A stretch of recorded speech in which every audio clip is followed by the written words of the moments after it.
At 26, Kofi Mensah thought his life was finally getting stable. He worked as a logistics supervisor in Kumasi, Ghana, waking up early every morning, dealing with trucks, deliveries, and strict deadlines. It wasn't an easy job, but it paid well enough for him to take care of himself and help his family. Just 2 months earlier, he had proudly bought his first big car, a shiny black Toyota Land Cruiser Prado. To him, it wasn't just a car. It was proof that his hard work was paying off. That night, Kofi went to bed tired, like always. His phone was on silent. The fan was spinning slowly. Rain was falling lightly outside. He was deep in sleep when suddenly, bang, bang, bang. Someone was knocking hard on his door. Kofi sat up, confused. His heart started beating fast.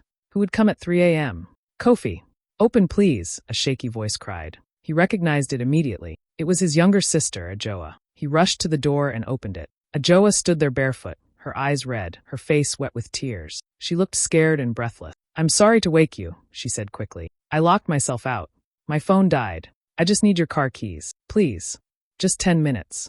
I'll be back. Kofi rubbed his eyes. His head felt heavy. He was still half asleep. 10 minutes, he asked. Yes, I promise, she replied, holding his arm tightly. She was his sister. He trusted her. Without thinking too much, he went inside, picked up his keys, and placed them in her shaking hand. Be careful, he said softly. She nodded, turned, and disappeared into the dark. Kofi closed the door, lay back down, and fell asleep again, never knowing that this small favor was about to change his life forever. Kofi woke up suddenly to the sound of his alarm ringing loudly beside his bed. He jumped up and checked the time. 7:45 a.m. His heart skipped. Oh no, I'm late, he said to himself. He rushed out of bed, grabbed his towel, and ran to the bathroom. While brushing his teeth, his mind was already on his job. His manager hated lateness. One more mistake, and he could lose his position. After changing quickly, he picked up his phone to call his supervisor. No signal. He frowned and checked again. Still nothing. Why is my phone off? He muttered. He pushed it into his pocket and hurried outside, planning to drive fast and explain later. As soon as he stepped into the compound, he froze. His parking space was empty. No black Prado. No shiny body. No familiar number plate. Nothing. Kofi blinked hard and looked again. Maybe he was still dreaming. He walked closer. He turned left, then right. He even checked near the gate. The car was gone. His stomach dropped. No, no, no, this can't be happening, he whispered. His hands started shaking. That car was his pride, his savings, his future. He had worked day and night for it. He rushed back inside and searched for his keys on the table. They weren't there. That was when he remembered. Ajoa. Last night. 3 a.m. The tears. The 10 minutes. His chest tightened. He quickly called her. No answer. Again. Still nothing. He tried WhatsApp. No reply. His heart was now racing. He ran into the kitchen where his mother, Esi Mensah, was making porridge. Mama, he said breathlessly, have you seen Ajoa this morning? She looked at him calmly and stirred the pot. Yes, she replied. She left early. She said she was going to pray. To pray? Kofi repeated, confused. Yes. She said she needed God's help, his mother said casually. Kofi felt weak. To pray with his car? His mind started spinning. So many questions. So many fears. Was she safe? Was the car stolen? Did something bad happen? He stood there silently, staring at the empty doorway, feeling cold inside. That morning, instead of going to work, Kofi sat on his bed, holding his phone, praying it would ring. But it stayed silent, and the space where his car should have been stayed empty. Kofi had been sitting on his bed for hours, staring at his phone like it might suddenly start talking. He hadn't gone to work. He hadn't eaten. His mind was full of fear and question. Every few minutes, he tried calling Ajoa again. No answer. By afternoon, his hands were tired from holding the phone. His heart was tired from hoping. Then suddenly his phone rang. An unknown number. He picked up quickly. Hello. Is this Kofi Mensah? A deep voice asked. Yes, this is me, Kofi replied, his voice shaking. This is Officer Boateng from the Ashanti Regional Police, the man said calmly. We are calling about your vehicle. A black Toyota Land Cruiser Prado. Is it yours? Kofi's legs became weak. Yes. It's mine, he whispered. There has been an accident, the officer continued. Your vehicle was found near Lake Buzumtu. It is badly damaged and abandoned. You need to come here immediately. Kofi felt like the ground was moving under his feet. Is my sister okay? He asked in a low voice. There was a short pause. We did not find anyone inside the vehicle, the officer replied. Please come quickly. The call ended. Kofi didn't even change his clothes. He grabbed his wallet and rushed outside. He took a taxi and told the driver, Lake Buzumtu Police Post. Please drive fast. The whole journey, his hands were shaking. His heart was beating like a drum. He kept imagining terrible things. Accidents. Injuries. Death. After almost an hour, they arrived. Police tape was everywhere. A few officers were standing near the roadside. Some people were taking pictures with their phones. Then Kofi saw it. His car, or what was left of it. The front was crushed. The windshield was broken into tiny pieces. One door was hanging loosely. The body was full of deep scratches and dents. It looked like it had been thrown into a fight and lost badly. Kofi walked closer slowly, like he was afraid it might disappear. An officer lifted the tape and allowed him. As soon as he reached the door, a strong smell hit his nose. Alcohol, strong and bitter. His stomach turned. He looked inside. The seats were torn. Bottles were lying on the floor. The dashboard was cracked. And on the driver's seat, there were dark red stains. Blood. Kofi felt dizzy. His knees almost gave up. That's blood, he whispered. At that moment, fear changed into something deeper. Pain, betrayal, and a heavy feeling in his chest that told him his life would never be the same again. Kofi returned home late that evening with a heavy heart. His clothes smelled like dust and smoke from the accident site. His eyes were red from crying and stress. All day, he had seen that broken car again and again in his mind. The blood, the bottles, the destroyed seats. Nothing made sense. As soon as he entered the house, he saw Ajoa sitting on the sofa. Alive, unhurt, looking normal. She was scrolling on her phone like nothing had happened. Kofi stopped walking. His heart pounded. So you're here, he said slowly. Ajoa looked up and acted surprised. Oh, brother, you're back. Where have you been? Kofi asked, his voice tight. Do you know the police called me? Do you know what happened to my car? Her face changed a little, then she quickly looked away. I don't know, she said softly. Some strangers took it. Kofi stared at her. Strangers? Yes, she replied quickly. After I left, 2 men stopped me. They said they needed help. Then they took the car and pushed me out. Pushed you out where? Kofi asked. Near Lake Buzumtu? With alcohol in the car? With blood on the seat? Her eyes widened for a second. I don't know anything about that, she said. You're just blaming me. Kofi's voice became louder. Ajoa, stop lying. I trusted you. I gave you my keys at 3 a.m. You promised 10 minutes. Now my car is destroyed, and you're saying strangers did it. At that moment their mother, Esi Mensa, rushed in from the kitchen. What is this noise? She shouted. Why are you shouting at your sister? Mama, Kofi said desperately. She took my car. It was crashed. There was alcohol. There was blood. She's not telling the truth. Before he could finish, his mother raised her hand. Enough, she screamed. Stop accusing your own blood, she yelled. Is this how you behave? You think your sister is a criminal? But Mama, Kofi tried to explain. I don't want to hear anything, she interrupted. You are heartless. She is your younger sister. She was crying. She is already suffering. And you are attacking her. Other relatives who were in the house started coming out of their room. One uncle shook his head. Kofi, you are too proud. Money has changed you. An aunt added. Why are you making drama over a car? Family is more important. Kofi looked around. Everyone was staring at him like he was the problem. Like he was the bad one. Ajoa was now pretending to cry, hiding her face. And his mother was holding her tightly. Kofi stood there alone, betrayed, broken, and silent. That day, he realized something painful. Sometimes the people who hurt you most are the ones who are supposed to protect you. After that painful argument at home, Kofi became very quiet. He stopped talking too much. He stopped explaining himself. No matter what he said, his family had already decided he was wrong. So he kept everything inside his heart. But he did not stop thinking. Day and night, his mind kept asking the same question. Why was there alcohol in the car? Why were strangers inside? Why did Ajoa lie so easily? Something was missing. Something was hidden. One afternoon, Kofi received a call from an old friend named Kwame, who worked at a small spare parts shop in Sunyani. Kofi, Kwame said in a low voice. I don't know how to say this, but I think you should know. Know what?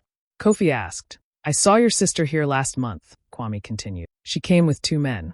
They were asking how much parts from a Prado could sell for. Engine, mirrors, tires, everything. Kofi felt cold. Why would she ask that? He whispered. Kwame sighed. She said she was in trouble. Big trouble. She owed some people money. Bad people. Kofi's heart started beating faster. What people? Loan sharks, Kwame replied. From Sunyani.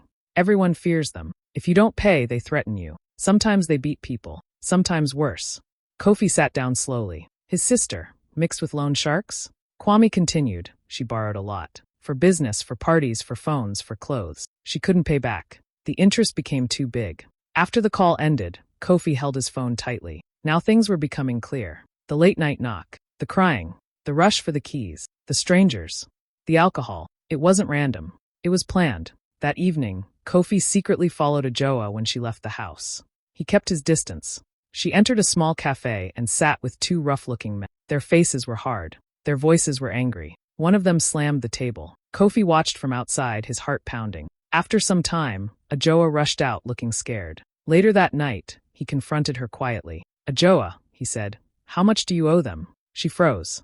Her eyes filled with tears. I didn't mean for this to happen," she cried. "I just wanted to sell some parts. Just a few. Then I would fix the car and return it. So you planned everything?"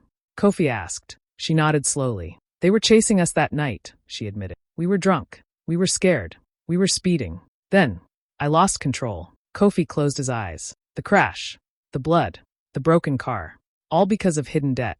All because of lies. At that moment, he didn't feel anger anymore. He felt heartbreak. Because his own sister had risked his life, his future, and his trust, just to escape her mistakes. Even after Ajoa finally told him about the debt and the loan sharks, Kofi still felt uneasy. Yes, he now knew the truth, but nobody else did. His mother still believed Ajoa was innocent. His relatives still thought he was cruel and heartless. Everywhere he went, people whispered about him. Kofi has changed. He loves money more than family. He wants to send his sister to prison. Those words hurt more than the accident. One evening, as Kofi was walking home from work, he passed a small fuel station near their house. He had stopped there many times before to buy fuel, water, or phone credit. As he stood there, something suddenly came to his mind. Last night, Ajoa had driven past here. It was the only station on that road. His heart started beating faster. What if they have cameras, he thought. Without wasting time, he walked inside and greeted the attendant. "Good evening, brother," Kofi said politely. "Please, I need some help." "With what?" the man asked. "There was an accident with my car 2 nights ago," Kofi explained. "I think it passed here around 3 or 4 a.m. Do you have CCTV? The man looked at him carefully. "Yes, we do." "Why?" "Please," Kofi said quietly. "It's very important to me." The attendant called the manager, an older man with glasses. Kofi repeated his story again. He even showed pictures of the damaged car on his phone. After listening, the manager nodded. "Come, let's check." They entered a small back room. A computer screen showed many small boxes with different camera angles. The manager typed some things and adjusted the time. "Which day?" he asked. 2 nights ago, Kofi replied. "Around 3 a.m. The video started playing. At first, nothing happened. Just empty road. Quiet night. Street lights. Then suddenly, at 3:42 a.m., a black Prado appeared on the screen. Kofi's breath stopped. "That's my car," he whispered. The car moved slowly, then suddenly swerved. It almost hit the curb. "Zoom in," Kofi said quickly. The manager clicked. Now they could see clearly. Ajoa was driving. Her head was leaning forward. One hand was loose on the steering wheel. She was laughing loudly. Beside her sat 2 strange men, holding bottles. One of them was shouting. The other was dancing in his seat. They were drunk. All of them. Kofi felt his chest tighten. So this is what really happened. No strangers stealing the car. No innocent story. Just lies, recklessness, and betrayal. "Can I get this video?" Kofi asked with a shaking voice. "Yes," the manager replied. "I'll copy it for you." He saved it on a flash drive and also sent it to Kofi's phone. Kofi held the device like gold. This was proof. Real proof. As he walked out of the station, the night air felt heavy. He looked up at the sky and whispered, "Now, the truth will speak for itself." When Kofi submitted his insurance claim for the destroyed Prado, he believed things would finally get better. He filled all the forms. He attached police reports. He added pictures of the accident. He even wrote long explanations. Weeks passed. Then one morning, he received a letter. Claim denied. His hands trembled as he read it again and again. "Due to suspicious circumstances and false information, we cannot approve this claim." Kofi felt tired. Tired of fighting. Tired of explaining. Tired of being blamed. But he was not ready to give up. With the help of a small lawyer in Kumasi, he took the case to court in Cape Coast. It was his last hope. On the day of the hearing, Kofi woke up before dawn. He wore his best shirt and polished his shoes carefully. His heart was beating fast the whole journey. When he entered the courtroom, he saw his mother and Ajoa sitting on the other side. His mother avoided his eyes. Ajoa looked nervous, twisting her fingers. The judge arrived. Everyone stood up. Then the case began. The insurance lawyer spoke first. He said Kofi was lying. He said the accident was planned. He said the family was hiding the truth. Kofi felt angry, but he stayed calm. Then it was his turn. His lawyer stood up and said, "Your Honor, we have evidence."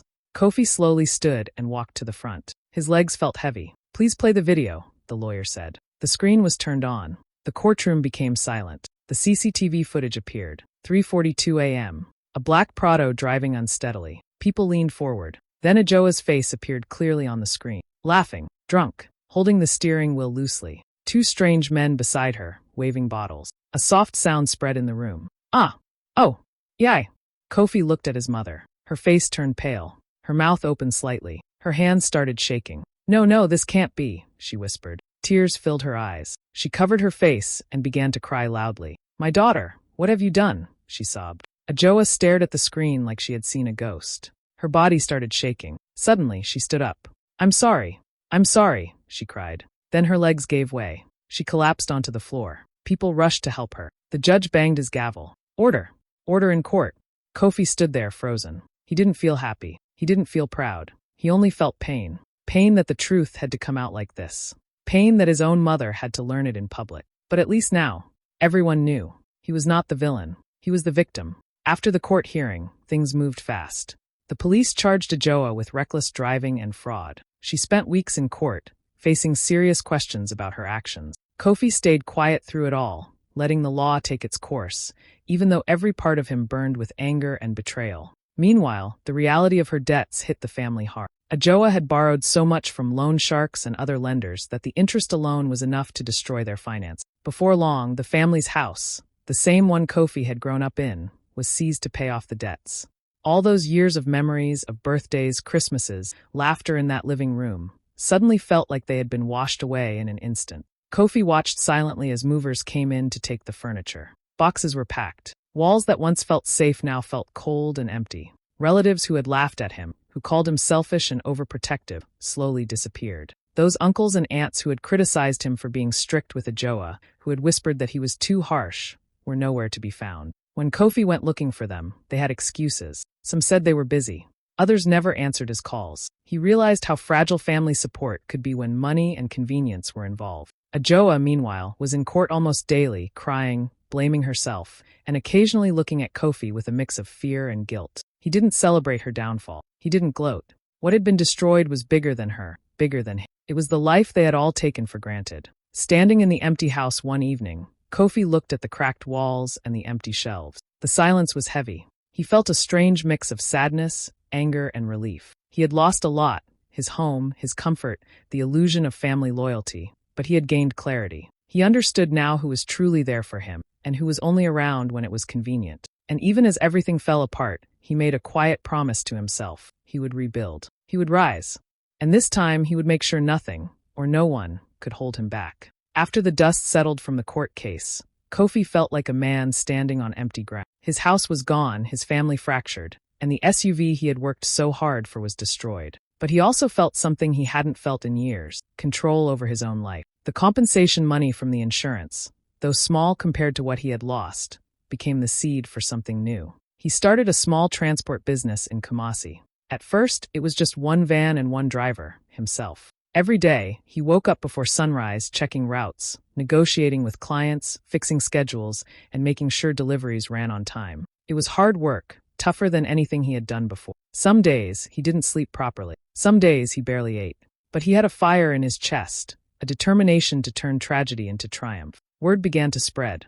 Businesses appreciated his honesty and punctuality. People started calling him for bigger jobs. Within a year, he had 3 vans, then 5, then 10. He didn't stop there. Kofi expanded his routes beyond Kumasi to Takoradi, Accra, and Tima. He hired more drivers, trained them carefully, and invested in better vehicles. He made sure his company was reliable, something rare in the transport business. 3 years later, Kofi walked into his office in Accra and looked at the rows of shiny vehicles lined up outside. A fleet he had built from scratch. Drivers and staff buzzing around efficiently. Clients shaking his hand, praising his company. He had done it, but it wasn't just about money. It was about proving to himself that he could rise from betrayal, loss, and heartbreak. Every delivery, every satisfied customer, every new route reminded him that he had transformed pain into progress. Sometimes he thought about his family, about Ajoa, about the people who had mocked him, but he didn't let their absence weigh him down. He had created a life on his own terms. From that broken SUV to a thriving fleet across Ghana, Kofi's journey was a testament to resilience. He had lost everything, but he had gained much more: independence, strength, and the knowledge that no setback could define him. His future was his own, and this time, nothing could take it away. Years had passed since that terrible night. Kofi's life had changed completely. His transport company had grown into one of the biggest in Ghana. He had a fleet of vehicles, loyal staff, and clients who trusted him across Kumasi, Takoradi, Accra, and Tima. But more than money or success, Kofi had something far more valuable: peace of mind. One afternoon, as he was reviewing delivery schedules in his office, his phone rang. The name on the screen made his heart skip: Ajoa. "Kofi, I need your help," she said, her voice shaky.